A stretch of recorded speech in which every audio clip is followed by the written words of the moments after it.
I wanted to make a quick video about the TPN functionality that we were looking to implement this at our facility, but it's being held up a little bit with the development of the rest of the systems here. So another instance of just being cognizant, having clinical decision support of using the proper weight, which is one of the errors that I found. So I had been collecting some data about our TPN errors, and that is one thing that does tend to go awry at times.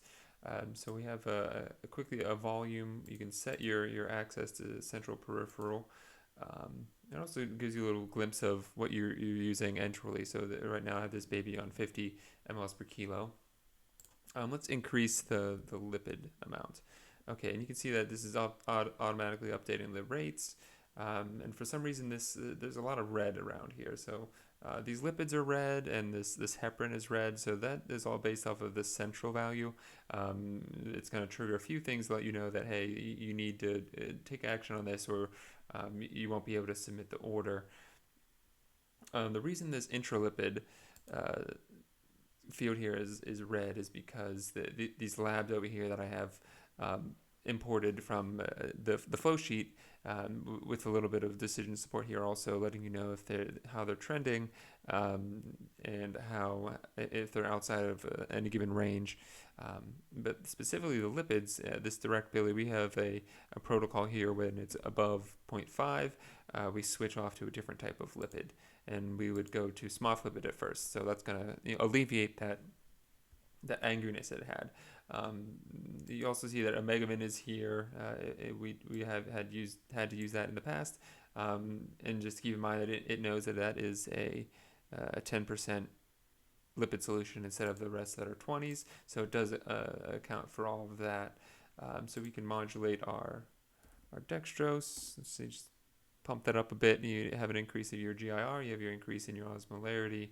The osmolarity is calculated with every individual component with the osmotic contribution from each one based on the volume and the overfill, taking into account for that. This is something I feel might also be a way to cut costs and improve our uh, overall efficiency with the overfill. We tend to overfill more than we possibly should. So if you could minimize that, you minimize the cost of your TPN, that could be something that's very valuable. So you can go ahead and adjust all of these values. So you can see what I did there. I tried to enter 1.2, but I accidentally hit a 12, and that's something that it's not going to allow. So that's either the dosage or the concentration is too high. So I just want to retry that. Maybe I'll get it right this time. Great. So I got a 1 there. And we're having a running total here of the sodium, all the sodiums involved. So there are some intrinsic things that have sodium. So I'm going to increase our amino acid grams. This is Aspen recommends that you order per kilo. Our current process is sadly in per 100, though I do like to keep it here for reference. There are some values where you need to be cognizant of the actual concentration in the TPN. So if I increase this, you're going to have a little bump in your sodium too when you increase that, because there are intrinsic things that are important to consider as well. So just fill out a couple more of these fields. So there are hard stops like the one we saw previously, but there are also some soft ones too. So if I just keep going up on our calcium, the optimal ratio kind of gets out of the norm. Um, Same thing with you. We've have had to give up to 8 or 9 MEQs of sodium per kilo.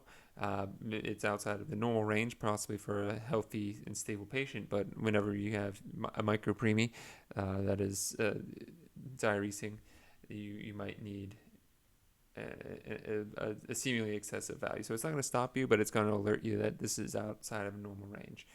Um, so cysteine, another contributor to the osmolarity. Make sure you have your heparin in there, or that's not going to let you do anything. Your trace elements, selectable.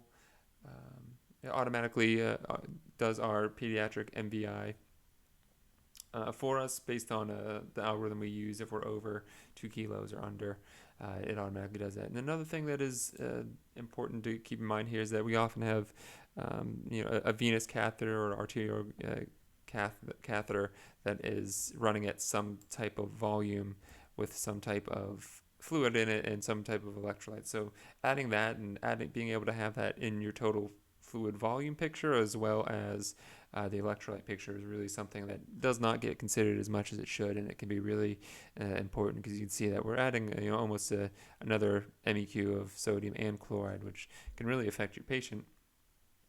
And you can see here that you have the total fluid summary here on this page, which is really a great place to have it. So this is also accounting for the enteral nutrition, TPN, lipid, and your other fields here. It doesn't have meds right now, but that's just a matter of interfacing that with it. And so you have your all your other things here. So in the future, I would like to have more components, in our database to be able to track more closely all those things. And so we envisioned this as a temporary fix being a printable form. So this is kind of what it would look like, and you can see down here that there's some extra fail-safes built in here that to prevent maybe the physician from just going in and printing the same sheet or not making changes. You need to update this date at the bottom here just a little bit out of the way just to make it kind of a pain. So if you update that, it will unlock the signature fields. Ideally, we want that going directly to pharmacy, but as a quick stopgap to that until integration really took hold, that was kind of the way we went. There's another thing that we've kind of had issues with here. Let's say we at our facility increasing the rates of our TPNs while they're hanging obviously doesn't change the concentration of the actual TPN. So I'm going to go ahead and click this here and set this whole thing to locked. So the only thing I'm able to modify is the volume here. So increasing or decreasing that, you'll be able to see everything else will change. So it's now calculating based off of this per 100 value and adjusting everything per kilo. So you can see, everything that's going on here. But one thing that we get into trouble with is whenever we're increasing. So let's say I was actually giving, an appropriate dose of, a better dose of amino acids. So something that's going to get closer to the needs for a smaller baby. We increased this because maybe the baby had some distension and we need to be NPO. We're going to increase that. And it increases all these other values as well.